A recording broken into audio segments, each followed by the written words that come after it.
I want to talk about the characters of Honkai Star Rail and why a lot of them have pretty bad writing. Not all of them, just a lot of them are really poor as a legitimate character.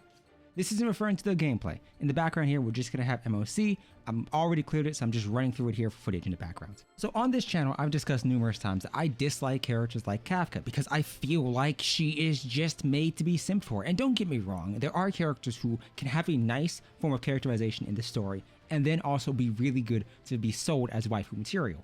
But Kafka as a character, who I've said many times, just reminds me of a slightly different colored Yelan with much less character importance.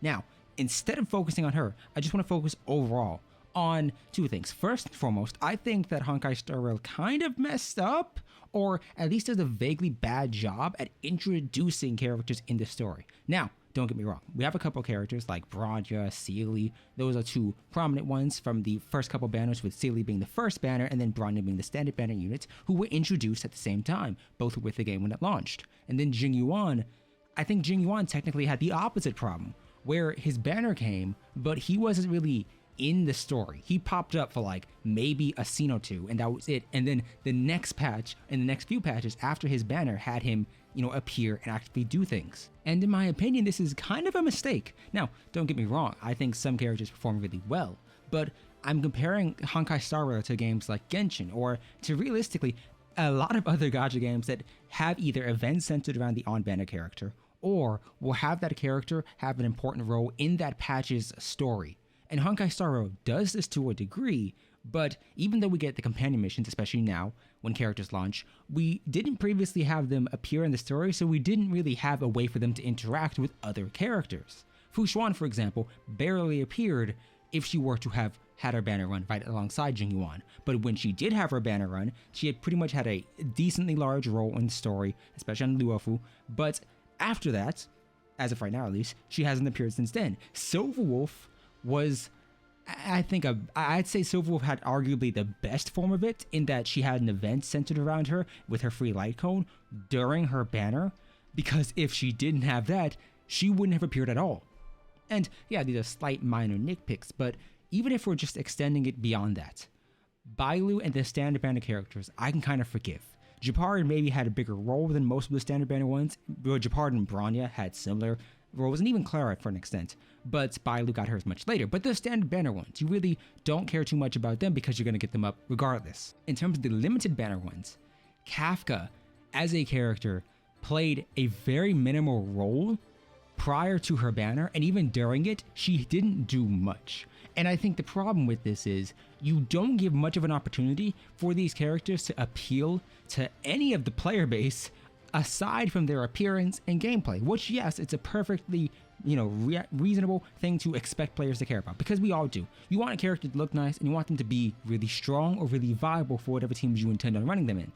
The problem with this is, if a character doesn't have a set personality, you end up with a situation in which the community's perception of that character pretty much overtakes any legitimate form of characterization they may have in the story later on. Like right now, most individuals will primarily remember Kafka as the community has essentially decided her as, the dominatrix, the essentially simped for and very sexualized character that she is as of right now. Meanwhile, in Baiba Lunai, yes, he played some part in the story, but he didn't really get enough time to be fleshed out before his banner. And we've seen this happen with a bunch of characters. Even Jing Liu, even though she's here right now, she's, let's be honest here, barely had any plot significance, and I'm not really counting her appearance in Yanqing's story as worthwhile character introduction, because we saw an interaction maybe, but nothing significant enough for you to look down and say, yeah, this is who she is, this is what her motivations are, and this is what and how she relates to everybody else. I'd say Celia and Bronya, even though they interacted in the first world or first region we visited, didn't really get that much fleshed out about them. Celia was raised in the underground, Bronya was raised above ground, and they didn't get much beyond that. The character development they had was very surface level. They didn't really interact much to any meaningful regard, because outside of that, you essentially had any issues with Bronya's mom's death being brushed over in about 2 minutes before being regarded and completely disregarded for the concept of where are we going now? What's with the Stellaron? And I think that failed. Don't get me wrong, she may appear in current events this patch, but I don't think that's fair to expect players to hope that the character they like gets better development later on.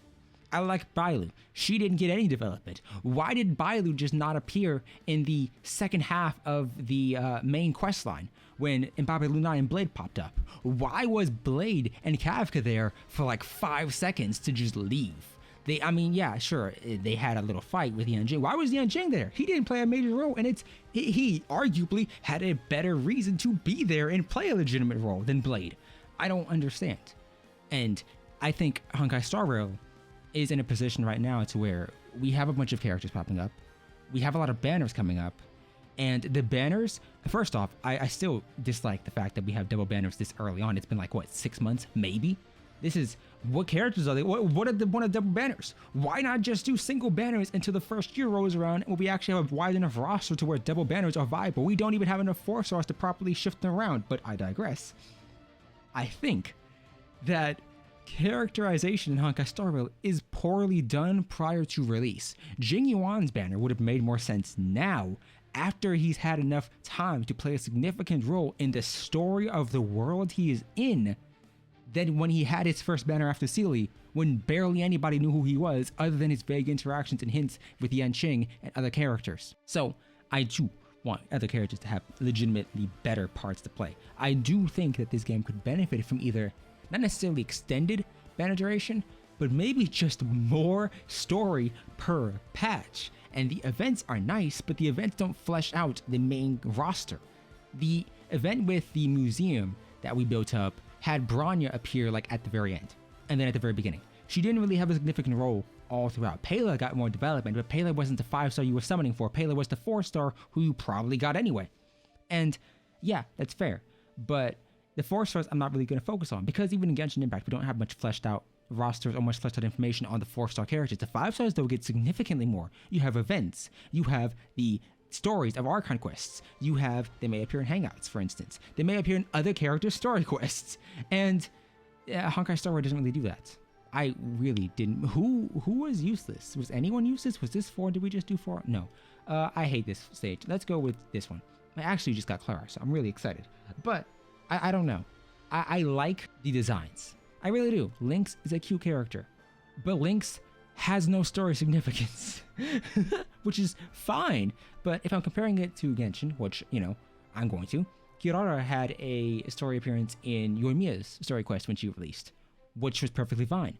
Fu Xuan, yeah, she appeared in the main storyline. Japard, same deal. Bailu, well, she appeared much later on, so we don't count her. Yanqing still has barely really had any story significance. Blade and Kafka both don't really have any development. And I can excuse it for Blade because he isn't really a person.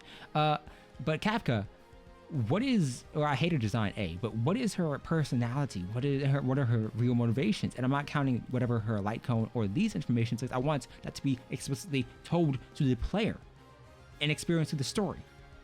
And Bailu Lunai, he was an alternate variation of Dan Heng, sure, but it was so soon that we didn't get any real character development for either one of these two to make this build-up feel justified. And I just don't know how I feel about it. This man, he's been wronged in so many ways. I don't even think it's fair at this point. But I don't know. I feel like Honkai Star Rail has released a lot of characters, but they've released a lot of characters in terms of gameplay, but not a lot of story significance for any of them. Like the basic development for our main cast, March, Weltz, Danheng, and even Himeko to an extent, haven't really improved since the base launch of the game. And we've seen some significant factors, but the 20 minutes I'd say Sealy really got, and the 20 minutes of Fu Xuan didn't make them feel much more like characters. And don't get me wrong, the voice and storyline information here, it doesn't help because the about other characters doesn't really elaborate on their relationships individually. We don't see these two interact in game, which is fine. We don't see them in Genshin interact, but we don't get further development between the two. If I go to about Fu Xuan in QQ's line, it doesn't further evolve on their relationship these two characters have. So yeah, we know Fu Xuan likes work. We know Kiku likes to slack off. That's really it. That's a basic character trait, and I want there to be more because I do like these characters. Kiku, I adore. She's very cute. Same thing with Fushan. I just want more of these. I just want more characterization, and I'm hoping we get that more in the future, but I don't really know when we have banners like this, and then Topaz next, and then Seely's rerun. And if Seely's rerun comes with more characterization, for sure, but I really feel like per patch, we aren't getting a bunch of story updates that make it meaningful. Companion quests work, but companion quests can't equal out to everything, especially when they come out after a character's launch. But hey, that's just my opinion. Give me yours down below, and I'll see you next time. Goodbye.